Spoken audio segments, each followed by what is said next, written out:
హరిహర వీరమల్లు తెలుగు రాష్ట్రాల్లో ఓ ప్రభంజనమే సృష్టించింది. ఎవడు ఏ రకంగా దాన్ని ఇబ్బంది పెడదామని చూసినా కానీ ఆకాశమే తన హద్దుగా ఆ విజయం కొన్ని రికార్డులతోనే తన సమాధానం అన్నట్టుగా చూపించింది. ఇప్పుడు ముఖ్యంగా తెలుగు రాష్ట్రాల్లో పక్కన పెడితే నార్త్లో కూడా తెలుగులో రిలీజ్ అయ్యి కూడా మంచి రిజల్ట్ని సంపాదిస్తుంది. ఒక మంచి అద్భుతమైనటువంటి మన భారతదేశ చరిత్రను నిజంగా ఇలాంటి స్టోరీ చెయ్యాలి అంటే దమ్ముండాలరా అని అనిపించేలా ఈ స్టోరీని పవన్ కళ్యాణ్ గారు తీసుకుని చిత్రీకరణ చేశారు. కొన్ని విఎఫ్ఎక్స్ బాగాలేదనే మాట వచ్చిందే తప్ప సినిమా స్టోరీలో దమ్ముంది. ఈ సినిమా స్టోరీ ప్రతి ఒక్కరూ చూడాలి, ఈ చరిత్రను ప్రతి ఒక్కరూ తెలుసుకోవాలనుకునే విధంగా ఈ సినిమా స్టోరీ ప్రతి ఒక్కరిని ఆకట్టుకుంది. అదే తరహాలో నార్త్లో మనందరికీ తెలుసు, చాలా పవన్ కళ్యాణ్ గారికి పొలిటికల్గా వచ్చినటువంటి క్రేజు ఏ రకంగా ఉపయోగపడిందంటే ఈ సినిమాని ఈ చరిత్రను తెలుసుకునేటువంటి విధంగా ఉపయోగపడింది అనాలి. ఇకపోతే నార్త్ ఇక్కడ ఉన్నటువంటి సౌత్ పక్కన పెడితే భారతదేశం ఈ సినిమాని హక్కున చేర్చుకుంది. ప్రతి ఒక్కరూ కూడా ఇంకా సినిమాని ఆగస్టు 1 నుంచి హిందీ వెర్షన్లో కూడా హిందీ భాషలో కూడా రిలీజ్ చేయడానికి సన్నాహాలు చేస్తున్నారు. ఇంకా ఆ టైంలో అప్పట్లో చావా ఫస్ట్ హిందీలో రిలీజ్ అయ్యి ఆ తర్వాత తెలుగులో డబ్ అయినటువంటి పరిస్థితి. అలా ఈ రేంజ్లో వీరమల్లు కూడా వెళ్ళబోతుంది. వాళ్ళు కోరుకుంటున్నారు మా భాషలో రిలీజ్ చేస్తే మాకు కూడా ఇంకా హ్యాపీగా ఉంటుంది, ఈ సినిమా చరిత్రని చూస్తాము అని చెప్పి. ఇంకపోతే అబ్రాడ్లో చూడండి, స్టిల్ ఇంకా ఈ సినిమా 3 సార్లు 4 సార్లు చూసేటువంటి రిపీటెడ్ జనం వస్తున్నారంటే మీకు ఒకసారి ఫ్యామిలీ ఆడియన్స్ ఈ సినిమా ఒక్కసారి మీకు చూపిస్తాను. బ్రో మూవీ ఎలా ఉంది? Super bro. ఎన్నో సార్ బ్రో? బ్రో ఎలా ఉంది మూవీ? ఎలా ఉంది బ్రో మూవీ? బ్రో మూవీ ఎలా ఉంది?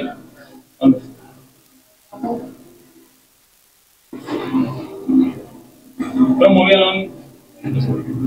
ఎలా ఉంది బ్రో?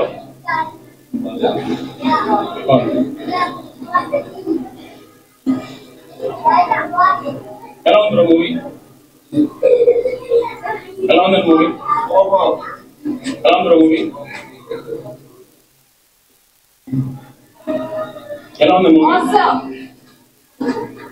మూవీ ఎలా ఉంది? నైస్. ఎలా ఉంది మూవీ? ఎలా ఉంది మూవీ? ఎలా ఉంది? ఎలా ఉంది మూవీ? ఎలా ఉంది మూవీ? ఎలా ఉంది మూవీ? ఎలా ఉంది మూవీ? బ్రో చెప్పు బ్రో. ఎన్నోసారి సెకండ్ ఎలా ఉంది movie? Super super super bro. ఎన్నోసారి మీరు వస్తాం 3 రోజు ఎన్నోసారి మీరు? Nice bro. ఎలా ఉంది మూవీ? ఇది అంటే అబ్రాడ్లో వస్తున్నటువంటి అప్లాజ్ అనమాట. నిజంగా ఎవరు ఎక్స్పెక్ట్ చేయలే.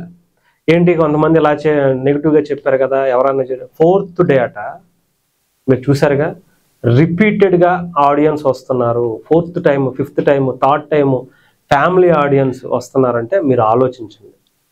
అబ్రాడ్లో రిలీజ్ అవ్వటమే లేట్ అయింది, అయినా కానీ ఇలా హౌస్ఫుల్గా రన్ అవుతున్నాయి అంటే సినిమా ప్రజలు ముఖ్యంగా అక్కడ ఉన్నటువంటి అభిమానులు అందరూ కూడా ఎంత గుండెల్లో పెట్టుకుంటున్నారో సినిమా చూడండి. సో డెఫినెట్గా ఈ సినిమా ప్రతి ఒక్కరూ చూడాల్సినటువంటి సినిమా. మన దేశానికి సంబంధించి ఇలాంటి కథని ఎంచుకోవటమే ఒక ధైర్యంగా చేయాల్సినటువంటి పని. బాలీవుడ్ టాప్ స్టార్లో లేకపోతే సౌత్ ఇండియాలో ఉన్నటువంటి టాప్ స్టార్లో ఇలాంటి కథ చేయాలంటే జంకుతారు, భయపడతారు. కొన్ని సీన్లు ఇలాంటివి చెప్తే వీళ్ళ నుంచి మన వ్యతిరేకత వస్తుందేమో, వీళ్ళ నుంచి వ్యతిరేకత వస్తుందేమో అనుకునేటువంటి సందర్భాలు ఉంటాయి.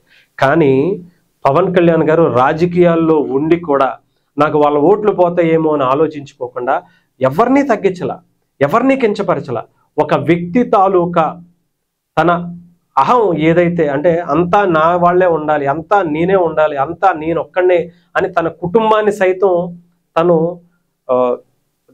తీసేసుకుంటూ చంపేసుకుంటూ వస్తున్నటువంటి అలాంటి వ్యక్తిత్వాన్ని నుంచి ప్రజలు ఏం చేయాలి, ప్రజల్ని ఎలా తిరుగుబాటు వస్తుంది, ప్రజల నుంచి ఎలాంటి స్పందన వస్తుంది, ఆఖరికి వాళ్ళ మతం వాళ్ళే తనని ఎంత తిట్టుకుంటున్నారు అనేటువంటి సిచ్యువేషన్స్ మన భారతదేశంలో ఉండేటువంటి సంస్కృతి సాంప్రదాయాలు మనకి మాత్రమే ఉండేటువంటి ఒక అద్భుతమైనటువంటి కళలు ఇవన్నీ కూడా దాంట్లో చూపించడం జరిగింది. సో డెఫినెట్గా నిజంగా పవన్ కళ్యాణ్ గారు మాత్రమే ఇలా సున్నితంగా ఉండేటువంటి అంశాలని అందరినీ మెప్పించేటువంటి విధంగా చేయగలుగుతారేమో అని అనిపించేటువంటి విధంగా హరిహర వీరమల్లుని తెరకెక్కించారు.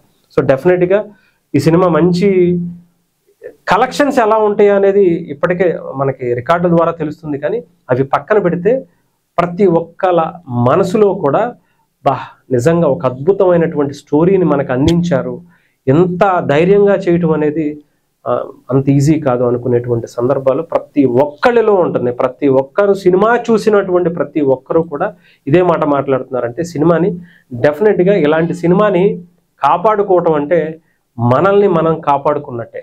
ముఖ్యంగా ఈ సినిమాని చూడటం అంటే సమాజ సేవకు మనం ఒక రూపాయి 10 రూపాయలు ఇస్తున్నాం అనే అనుకోవాలి. ఎందుకంటే పవన్ కళ్యాణ్ గారికి ఒక రూపాయి ఇచ్చామంటే తిరిగి మళ్ళీ అది ప్రజలకే వస్తుంది.